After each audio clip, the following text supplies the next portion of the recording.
ఈరోజు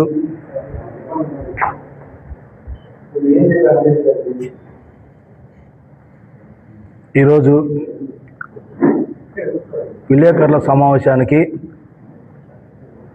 ఇచ్చేసినటువంటి పాత్రికేయ సోదరులందరికీ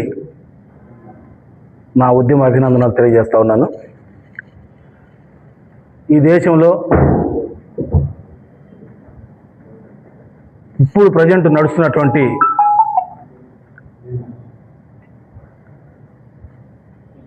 ఎస్సీలు చర్చిలకి వెళ్ళినా లేదు, ఎస్సీలు క్రైస్తవ మతాన్ని స్వీకరించిన ఎస్సీ హోదాని రిజర్వేషన్ ఫలాలను రద్దు చేయటం అనే అంశం పైన నడుస్తూ ఉంది. రెండోది మేము ఒకటి డిమాండ్ చేస్తూ ఉన్నాం, దళిత క్రైస్తవుల్ని ఎస్సీ జాబితాలో చేర్చాలి అనే ఒక డిమాండ్ని మేము తెర మీద తీసుకొస్తున్నాం. ఇది లోతుగా అధ్యయనం చేస్తే క్రైస్తవులు ఎస్సీ హోదాలోకి రారని చెప్పని, రిజర్వేషన్ ఫలాలు అనుభవించడానికి హక్కు లేదని చెప్పని 1950 సంవత్సరంలో రాష్ట్రపతి ఒక ఆర్డినెన్స్ ఇవ్వడం జరిగింది. అయితే ఎస్సీ హోదాని ఎవరు అనుభవించాలనే ఒక అంశం పైన హిందువులు అనబడేటువంటి ఎస్సీలు మాత్రమే దీనికి అర్హులని చెప్పని ఆ రోజు ప్రకటించడం జరిగింది. ఆ తర్వాత 56లో చిక్కుల్ని కూడా ఎస్సీ హోదాలో చేర్చడం జరిగింది. దాంతోపాటు 1990లో కూడా రాజ్యాంగం ద్వారా బౌద్ధ మతాన్ని కూడా ఎస్సీ హోదాలో చేర్చడం జరిగింది. అంటే దశల వారీగా కొంతమందిని కూడా, కొన్ని కులాలని, కొన్ని మతాలను కూడా ఎస్సీ హోదాలో చేర్చడం జరిగింది. ఇప్పుడు మేము అనుకుంటున్న ప్రశ్న ఏంటంటే, గతంలో అసలు క్రైస్తవ్యం చర్చిలకి ఎస్సీలు చర్చికి వెళ్తూ ఉన్నారు, చర్చికి వెళ్తే ఎస్సీలు కాదు అని చెప్పని ఈ మధ్యకాలంలో సుప్రీంకోర్టు కూడా ఒక తీర్పుని వెలువడించటం, దాని మీద కొన్ని సంఘాలు, కొంతమంది నాయకులు కూడా స్పందించడం జరిగింది. మేము ఒకటే ప్రశ్నిస్తూ ఉన్నాం, మన దేశంలో బ్రిటిష్ వాళ్ళు పరిపాలించక ముందు, రాజ్యాంగం అమల్లో లేకముందు, స్వాతంత్రం రాకముందు ఈ ఎస్సీలు అనబడే వాళ్ళని అంటరాని వాళ్ళుగా, ఊరుకు దూరంగా, ఊరు బయట ఆలయ ప్రవేశాలు కూడా లేకుండా చేసినటువంటి చరిత్ర మన ఈ దేశంలో ఉంది. బ్రిటిష్ వాళ్ళు వచ్చిన తర్వాత వాళ్ళు చర్చిలు కడితే ఆ చర్చిలోకి మాకు ఏదో ఒక దేవుడు కావాలి, ఎవరో ఒక దైవాన్ని మేము పూజించాలని ఒకే ఒక కారణంతో ఆలయ ప్రవేశం మాకు ఎలాగూ లేదు కాబట్టి బ్రిటిష్ వాళ్ళు వచ్చిన తర్వాత మమ్మల్ని చర్చిలోకి ఆహ్వానించారు. గతంలో చర్చిలోకి వెళ్ళటం వల్ల మేము అక్కడ ప్రార్థన చేసుకోవటం ఇలా జరిగింది. అయితే ఆ రోజు నుంచి ఈ రోజు వరకు కూడా చర్చిలకి వెళ్ళొద్దని అడ్డుపట్టడం జరిగింది. క్రైస్తవులపైన దాడులు జరుగుతూ ఉన్నాయి, ఆ రోజు జరుగుతున్నాయి. ఆ రోజు నుంచి ఈ రోజు వరకు కూడా క్రైస్తవులపైన దాడులు జరుగుతూనే ఉన్నాయి, ఎంతోమంది హతమారుస్తూ ఉన్నారు. మేము ఒకటే ప్రశ్నిస్తూ ఉన్నాం, చర్చిలోకి వెళ్ళనివ్వట్లేదు, అలాగని చెప్పని గుళ్ళలోకి రానివ్వట్లేదు, ఆలయాల్లోకి రానివ్వట్లేదు. అసలు ఈ దేశంలో మేము మనుషులమేనా, మమ్మల్ని మనుషులుగా గుర్తిస్తూ ఉన్నారా లేదా ఈ పాలకులని మేము ప్రశ్నిస్తూ ఉన్నాం. కాబట్టి మేము ఒకటే డిమాండ్ చేస్తూ ఉన్నాం, ఎస్సీలు జాబితాలో దళిత క్రైస్తవులందరినీ ఎస్సీ జాబితాలు చేర్చాలని ఒక డిమాండ్ చేస్తాం. రాజ్యాంగ సవరణ జరగాలి. రెండోది 1950లో ఇచ్చినటువంటి ఆర్డినెన్స్, రాష్ట్రపతి ఇచ్చిన ఆర్డినెన్స్, అది మళ్ళా దాన్ని సవరణ చేయాలి. ఎందుకంటే ఆ రోజు రాష్ట్రపతిని ప్రభుత్వం ఎన్నుకోలా. ఎందుకంటే అసలు ఆ రోజు ప్రభుత్వం 1947లో కేంద్రం చట్టాన్ని చేయాలి, పార్లమెంట్ చట్టాన్ని చేయాలి, కానీ రాష్ట్రపతి చేసింది. ఆర్డినెన్స్ ఇవ్వడం రాష్ట్రపతి ఇచ్చింది, కానీ పార్లమెంట్లో చట్టం చేయాలి దీన్ని. కానీ ఆ రోజు పార్లమెంట్ ఉంది. 1947 ఆగస్టు 15నే మనకు స్వాతంత్రం వస్తే అదే రోజు పార్లమెంటు కూడా, ప్రధానమంత్రిని కూడా అనౌన్స్ చేయటం, ఆ రోజు మనకి చట్టం కూడా చేయొచ్చు మరి. కానీ ఆ రోజు పార్లమెంటు, అదేవిధంగా కేంద్ర ప్రభుత్వం మనకి అధికారాలు ఉన్నప్పటికీ రాష్ట్రపతి ద్వారా ఆర్డినెన్స్ తీసుకొచ్చారంటే ఇది కేంద్రం చేతులు దులుపుకొని వాళ్ళ మీద లేకుండా రాష్ట్రపతి చేత ఆర్డినెన్స్ ఇవ్వడం జరిగిందని చెప్పి నేను భావిస్తా ఉన్నాను. ఇప్పుడు కేంద్ర ప్రభుత్వం ఉంది, పార్లమెంట్ ఉంది, రాష్ట్రపతి ఉన్నారు. కాబట్టి ఈ చట్టాన్ని పార్లమెంట్లో చట్టం చేయాలి. పార్లమెంట్ ద్వారా చట్టం జరగాలి, రాష్ట్రపతి ద్వారా కాదు, పార్లమెంట్ ద్వారా చట్టం జరగాలి. కాబట్టి సుప్రీంకోర్టు కూడా కొన్ని పరిధులు ఉన్నాయి. సుప్రీంకోర్టు చట్టం చేయదు, సుప్రీంకోర్టు చట్టం చేయదు, చట్టం చేయాల్సింది పార్లమెంటు. కాబట్టి ఆ పార్లమెంట్లోనే దళిత క్రైస్తవులకి ఎస్సీ హోదా కల్పించాలని చెప్పని మేము డిమాండ్ చేస్తాను. ఆంధ్ర ఎంఆర్పిఎస్ మరియు అంబేద్కర్ ఆశయ సాధన తరఫున మేము డిమాండ్ చేస్తాను. ముఖ్యంగా రెండోది, దళిత క్రైస్తవులపైన జరుగుతున్న దాడులను బట్టి మేము తీవ్రంగా ఖండిస్తూ ఉన్నాం. ఈ మధ్యకాలంలో ఎంతోమంది, వందల మందిని చంపేస్తూ ఉన్నారు, దాడులు జరుగుతూ ఉన్నాయి. అసలు చర్చిలు కూడా కూల్చేసే పరిస్థితులు వస్తూ ఉన్నాయి. మేము కోరుతా ఉన్నాం, దళిత క్రైస్తవులకి ఎస్సీ హోదా కల్పించడంతో పాటు దళిత క్రైస్తవులపై జరుగుతున్న దాడులకు మేము ఎస్సీ ఎస్టీ అట్రాసిటీ యాక్ట్ కూడా దళిత క్రైస్తవులకు వర్తించే విధంగా చట్టం తీసుకురావాలని చెప్పి మేము డిమాండ్ చేస్తాను. ఎందుకంటే ఈ మధ్యకాలంలో క్రైస్తవులు సేవకులు కానీ, క్రైస్తవులు కానీ, పాస్టర్లు కానీ ఏ ఒక్కరు పోయి కూడా ఇతరుల మతాలని తిట్టడం కానీ, లేకపోతే వాళ్ళపై దాడులు చేయడం కానీ ఎక్కడ కూడా చరిత్రలో లేదు అది. ఎందుకంటే క్రైస్తవ మతం అనేది శాంతియుతమైనటువంటి మతం. కానీ అలా కాకుండా ఈరోజు క్రైస్తవులపైన దాడులు జరుగుతూ ఉన్నాయి. దాన్ని మేము ఖండిస్తూ ఉన్నాం. కాబట్టి వాళ్ళకి రక్షణగా, క్రైస్తవులకి రక్షణగా, దళిత క్రైస్తవులకి, పాస్టర్లకి, సేవకులకి అందరికీ కూడా ఒక రక్షణ చట్టం కావాలి. అందుకనే దానిపైన ఎస్సీ ఎస్టీ అట్రాసిటీ యాక్ట్ కూడా వాళ్ళకు వర్తించే విధంగా చట్టం తీసుకురావాలని చెప్పని మేము డిమాండ్ చేస్తూ ఉన్నాం. ఇకపోతే మూడో విషయం, ఈ మధ్యకాలంలో కృష్ణమాది గారు కూడా దీనిపైన స్పందించారు. మందకృష్ణ కూడా మేము కూడా పూర్తి స్థాయిలో స్వాగతం పలుకుతాం. ఆయన మాట్లాడిన ప్రతి మాట కూడా అక్షరాల నిజం. అయితే మేము ఒకటే తెలియజేస్తున్నాం, ఆయన దళిత క్రైస్తవుల కోసం పోరాటం చేయటం వల్ల దళిత క్రైస్తవులకి ఇంకా కొంచెం బలం పెరిగింది. దాంతో మేము కూడా ఆయన పోరాటానికి మేము పూర్తి స్థాయిలో మేము కూడా మద్దతు తెలియజేస్తాం, ఖచ్చితంగా తెలియజేస్తా ఉన్నాం. రెండోది, ఆయన ఈ ప్రాంతంలోకి రానేమో అని కొంతమంది మాట్లాడచ్చు, అవన్నీ మేము వ్యతిరేకిస్తాం.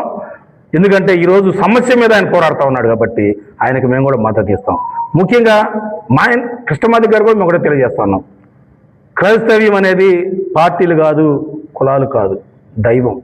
కాబట్టి ఏ పార్టీ మీదైనా సరే మీరు స్పందించాలి. ఒక కాంగ్రెస్ పార్టీ కాదు, బీజేపీ కాదు, తెలుగుదేశం కాదు, జనసేన, ఏ పార్టీలైనా సరే క్రైస్తవ్యానికి వ్యతిరేకంగా ఉన్నటువంటి పార్టీలు అన్నిటి మీద కూడా మనం స్పందించాలి.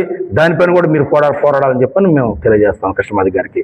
మూడోది, ఈ మధ్యకాలంలో అద్దంకి రంజిత్ తోఫీర్ గారు దళిత క్రైస్తవుల్ని ఎస్సీ జాబితాలు చేర్చాలని ఒక డిమాండ్ని తెర మీదకి తీసుకొచ్చి 1,00,000 సంతకాల సేకరణ చేయటం, దానిలో భాగంగా దీన్ని పార్లమెంటు కూడా ఇది పంపించాలని చెప్పని 1,00,000 సంతకాల సేకరణ రంజిత్ తోఫీర్ గారు ఒక కార్యక్రమం తలపెట్టారు. దానికి కూడా ఈ రాష్ట్రంలో ఉండబడే ప్రజలు, ఈ రాష్ట్రంలో ఉండబడే దళిత క్రైస్తవులు, అదేవిధంగా ఎస్సీలు, నేను అందరికీ తెలియజేసినట్టు ఏంటంటే దళిత క్రైస్తవుల సమస్య ఒకటే కాదు ఇది. ఈ స్టేట్లో, ఈ దేశంలో ఉన్నటువంటి ఎస్సీలందరి సమస్య ఇది. ఎస్సీల్ని చర్చిలోకి రానియొద్దు, లేకపోతే ఎస్సీ చర్చికి వెళ్తే ఎస్సీ హోదా పోతుంది అంటే అది అందరికీ వర్తించేటువంటి సమస్య. ఇప్పుడు మనం ఒకటే డిమాండ్ చేస్తాం, ప్రభుత్వాన్ని కానీ, నాయకుల్ని కానీ, మమ్మల్ని ఆలయాల్లోకి రానివ్వట్లేదు, మమ్మల్ని చర్చిలోకి వెళ్ళొద్దు అంటున్నారు. అసలు మేము మనుషులుగా మమ్మల్ని గుర్తిస్తున్నారా లేదా? అంటే ఇంకా ఏదో ఒక 1100 సంవత్సరాలు 1100 సంవత్సరాలు ఉన్నట్టు మమ్మల్ని అంటరాని వాళ్ళుగా ఊరు బయట పట్టలు కట్టుకుంటూ జీవించే పరిస్థితులు మమ్మల్ని తీసుకొస్తున్నారు. మీరు అలాగే జీవించాలనుకుంటున్నారా? కాబట్టి ఈ పరిస్థితులు మానుకోవాలి. ఇది మానుకొని మమ్మల్ని కూడా మనుషులుగా గుర్తించాలి. మేము ఈ దేశంలోనే పుట్టాం, ఈ దేశంలో చేస్తాం. రెండోది, మాకు రాష్ట్ర ప్రభుత్వం కానీ, కేంద్ర ప్రభుత్వం కానీ రాజ్యాంగం ఉన్నటువంటి హక్కులు ఏంటాయంటే, మా ఎస్సీ కులానికి మాకు రిజర్వేషన్ ఇచ్చారా, లేదా క్రైస్తవ మతానికి రిజర్వేషన్ ఇచ్చారా అనేది ముందు మీరు తేల్చాలి. ఎందుకంటే మేము అనుభవిస్తుంది కులం, షెడ్యూల్ క్యాస్ట్కి ఎస్సీ రిజర్వేషన్ వర్తిస్తూ ఉంది. మీరేమో మతానికి అని చెప్తున్నారు. మతం కాదండి, కులానికి ఇస్తున్నారు.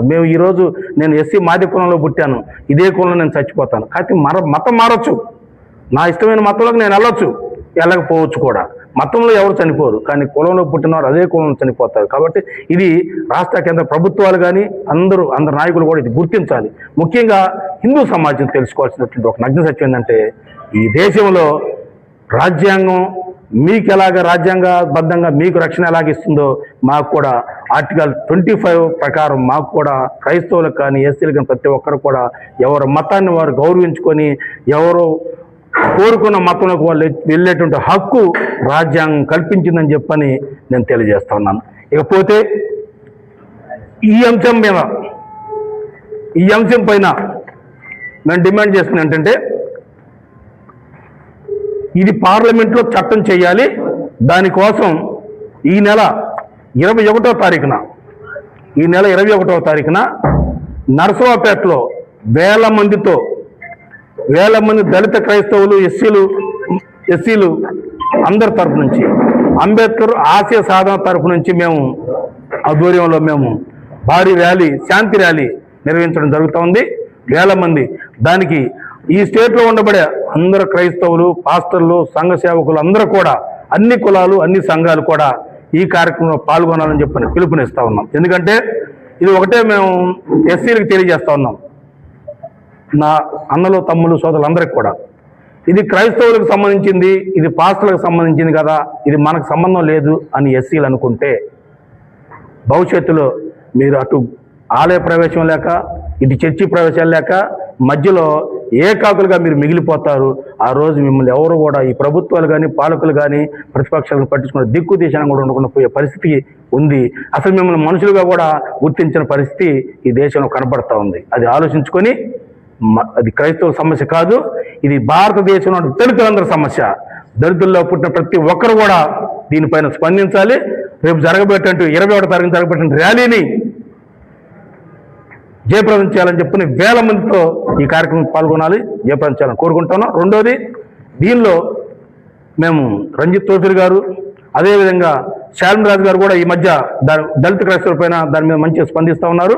ఆయన కూడా రేపు ఆహ్వానిస్తూ ఉన్నాం.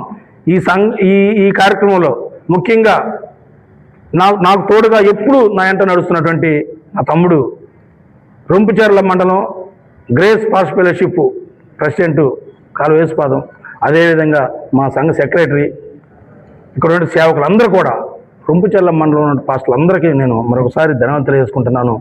రేపు జరగబెట్టే కార్యక్రమం మీరు భుజ స్తంభాలపైన వేసుకోవాలని చెప్పని నేను కోరుకుంటూ, ముఖ్యంగా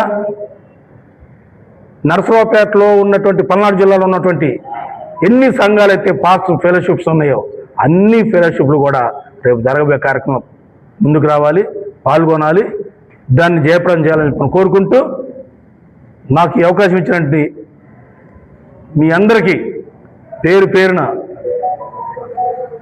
తెలియజేసుకుంటూ, రేపు తండ్రి సన్నిధి అధ్యక్షులైనటువంటి శాలిం రాజు గారిని కూడా మేము కలవబోతా ఉన్నాం.